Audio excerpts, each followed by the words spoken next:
मैं दलित समाज को ही नहीं कह रही, मैं पूरे देश के लोगों को कह रही हूँ, मैं दिमाग खोलने को कह रही हूँ। जाना है जाओ, देखो आज तक हुआ क्या है, कितनी पीढ़ियां निकल गई। मैंने ये पत्थरों पर वीडियो बनाई, एक पत्थर वहां पड़ा, एक पत्थर वहां पड़ा, एक पत्थर आपका मकान बना रहा है, एक पत्थर सड़क बना रहा है, पत्थर सड़क में लगा हुआ है, एक पत्थर से मंदिर बन रहे हैं, एक पत्थर से भवन बन रहे हैं, एक पत्थर से अभी संसद नई भवन बन रही है, नई संसद भवन, एक पत्थर उठा करके मंदिर में रख दिया जाता है। अब वो मंदिर का पत्थर इतना कमाता है कि देश का कोई भी पत्थर नहीं कमाता, तो पत्थर कमाई का जरिया है और उन्होंने वो बना दिया और लोग अपना सर पटक रहे हैं उस पर। कुछ मिला है आज तक?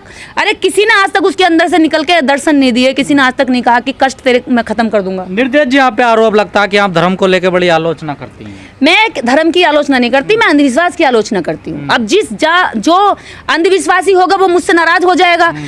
कहते हैं ना कि डॉक्टर जब फोड़े का इलाज करता है तो फोड़े में सुई भी लगाता है, और जब उसका इलाज करता तो ट्रीटमेंट के दौरान पेशेंट बड़ा तेज चिल्लाता, कई बार लात भी मार देता, कई बार गाली भी देता, गुस्सा खाता है। तो भाई मैं बुरा नहीं मानती, कहते ठीक है आरोप लगाए, आरोप तो छोड़ी, मुझ पर मुकदमा दर्ज हुआ है तो मैं उसका भी मैं कोर्ट में साक्ष्य पेश करूंगी या तो, और ये मुकदमा पूरे देश नहीं पूरी दुनिया के अंदर चर्चित होगा।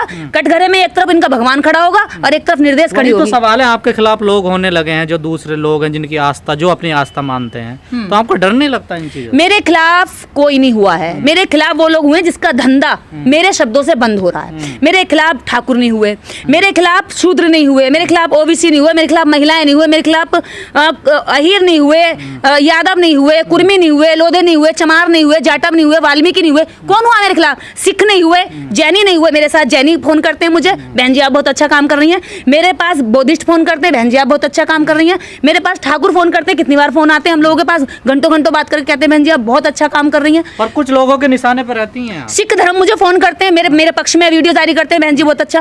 कुछ लोग तो हमेशा से निशाने पर बनाकर रखेंगे और इन्होंने रखा है। यही देश के अंदर वो लोग हैं जो देश को बर्बाद और मानसिक रूप से गुलाम बना करके देश को रखना चाहते हैं, और मैं मानसिक आजादी देना चाहती हूँ। तो मुझे कोई फर्क नहीं पड़ता, डॉक्टर को गाली भी मिलती है, कोई दिक्कत नहीं है। अभी धीरे धीरे लोग जब समझने लगेंगे तो इनके जगह जगह विरोध होने लगा है, इनका लोग भगाने लगे, पुजारियों को पीटने लगे हैं, जगह जगह इनकी कथाओं में इनसे लोग सवाल करने लगे कि बताइए भगवान है तो कहाँ रहता है, भगवान ने ऐसा किया तो इसका क्या मतलब हुआ, अगर ऐसा हुआ तो ऐसा कैसे हुआ। तो इनसे सवाल करने लगे हैं लोग, मेरे विरोध नहीं, मेरे पक्ष में। एक दिन में मेरे पास लगभग 200 से 150 फोन आ जाते हैं। मेरा एक फोन, एक आदमी दिन भर फोन सुनने पर रहता है। आरोप लगता है आप पे कि आप लोगों को भड़काते हैं धर्म के प्रति? नहीं भैया, मेरी तो भावनाएं इतनी ज्यादा मैं बताऊं बड़ी आहत होती हैं कि ये लोग मेरे शब्दों को धर्म से जोड़ते हैं। आखिर में अगर बात धर्म की है तो धर्म पर भी डिबेट हो जाए। धर्म हिंदू कुछ है नहीं, हिंदू शब्द एक गाली है, और मैं विदेशियों की दी हुई गाली को अपने धर्म नहीं बना सकती। अगर इस देश में अभी कोई नहीं जाना, जिस दिन लोग जानने लगेंगे ये धर्म नहीं है। धर्म कौन मानता है? हिंदू तो एक जीने की पद्धति है ना, यहाँ पर धर्म तो सनातनी है ना। तो कैसे कहते हैं हिंदू राष्ट्र बनाएंगे? भैया हिंदू राष्ट्र भी तो कहते हैं ना, ये तो हिंदू राष्ट्र का मतलब तो हिंदू धर्म से ही हो ना। लोग जानकार नहीं वो कहते हैं ना इस बात। तो वो जानकारी तो पूरे में जा रही है ना, नीचे जो लोग नहीं जानते उनको तो यही फैला रहे हैं, हाथ में झंडा देकर कह रहे हैं हिंदू राष्ट्र बनाएंगे। हिंदू राष्ट्र के दम पर ये मॉब लिंचिंग कर देते हैं, हिंदू राष्ट्र के दम पर किसी गरीब को, किसी गाय ले जाने वाले को मार देते हैं। मतलब ये इतने पागल सन की लोग बना रहे हैं कि किसी की हत्या करते वक्त भी ना ये हिचकिचाए। मुझे ऐसे पागलों से फोन कराते हैं, दारू पिला करके मुझे लोगों से फोन कराते हैं, मुर्गा मीट खिला करके वो लोगों से मुझे फोन कराते हैं, 5-5, 10-10 रुपए दे करके उनको ये दिखा करके कि निर्देश डर जाएगी। लेकिन वो खुद ही फिर बाद में जब मेरे से 10 मिनट बात करते तो फिर कहते बहन जी हम आपकी सुरक्षा करेंगे, हमें गलत आदमी ने फोन करवाया, हमें आपको मारने के लिए भेजने के लिए कह रहा था, लेकिन अब हम आपकी सुरक्षा करेंगे, आप अच्छा काम कर रही हैं। भाई मैं तो तेरे भी बच्चों को पढ़ा दूंगी, गरीबों को पढ़ा रही हूँ, मेरे पास तो कुछ है नहीं। लेकिन निर्देश जी, आप पूरे देश भर में पूरे लोगों के बीच रहती हैं हमेशा, क्या आपको लगता है धर्म पहले जाति धर्म में अब ज़्यादा बढ़ावा हुआ है या कमी आई है? देखिए जाति धर्म का जो निगेटिव असर है वो अब ज़्यादा है। कभी लोग केवल अपनी जीवनचर्या के लिए संघर्ष कर रहे थे, अब लोग संघर्ष कर रहे हैं इस तरह से कि धर्म को बचवाया जाए, और धर्म को बचवाने के लिए षड्यंत्रकारी केवल 3% लोग हैं जो इस षड्यंत्र को जो आम जनता है, जो भोली जनता है, जो अभी नहीं शिक्षित हुई, उन्होंने बहुत सालों तक अशिक्षित रखा ना, उस जनता को शिक्षा से दूर करके धर्म की ओर शिफ्ट किया जा रहा है। लेकिन लोग कह रहे हैं कि हमें धर्म नहीं चाहिए, हमें शिक्षा चाहिए, पर जब वो शिक्षा की मांग करते हैं, सड़कों पर आते हैं तो लाठियां भांजी जाती हैं। तो उनसे कहता भाई चुपचाप धर्म परिवर्तन हो रहा है, परिवर्तन हो रहा है, लोग जागरूक हो रहे हैं। मेरे जैसे हजारों लोग बोल रहे हैं, तर्क कर रहे हैं। कभी इन्होंने कहा कि गणेश एक भगवान है, लेकिन आज कह रहे हैं गणेश भगवान है तो उसकी सर्जरी कैसे हुई। अभी इन्होंने कहा कि भाई कर्नाटका की 8वीं क्लास की पुस्तक में पाठ्यक्रम जोड़ा गया कि सावरकर जी बुलबुल पर उड़कर जो है सेलुलर जेल से भारत उड़ के जाते थे।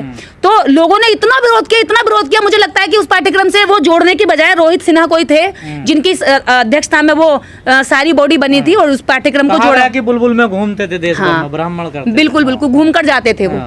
तो अब उन्होंने कहा कि रोहित पता नहीं रोहित आगे नाम क्या है, कोई ब्राह्मण वर्ग के हैं, तो उन्होंने कहा कि उनकी अध्यक्षता में हुई, तो सारा जोर उन पर डाल दिया कि भैया उन्होंने किया। अब वो हो सकता है चेंज की जाए, अगले वर्ष वो ऐड नहीं की जाएगी, क्योंकि जो पाठ्यक्रम जुड़ गया, जो आगे किताबों में वो तो चला गया, लेकिन अगली बार ये जरूर खत्म होगी, क्योंकि लोगों ने बहुत विरोध किया। विरोध नहीं किया, मजाक बनी।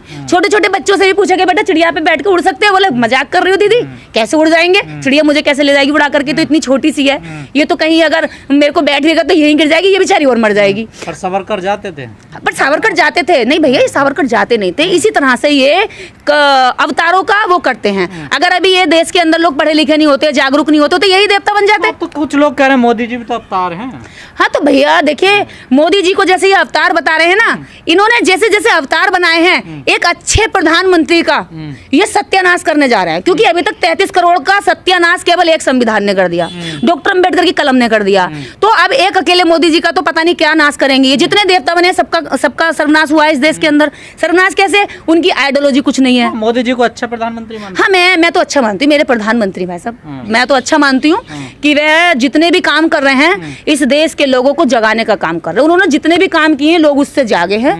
भले उन्होंने इस तरह से किया, भले वो वैसे हो गया, लेकिन लोग जाग रहे हैं। अब मैं तो कहती हूँ मोदी जी ऐसे करते रहिए, लठ बजाते रहिए, और आप जितना अच्छा कर रहे हैं ना, बहुत बढ़िया कर रहे हैं। मैं तो जगाने का काम हो रहा है। ओ बहुत बढ़िया। आप जैसा प्रधानमंत्री मैंने नहीं देखा। अब आपसे पहले इतनी बार प्रधानमंत्री रहे, किसी ने नहीं जगाया, सबने स्वीट पॉइजन दे करके मारते रहे। आपने बहुत अच्छा किया, जगाते रहो।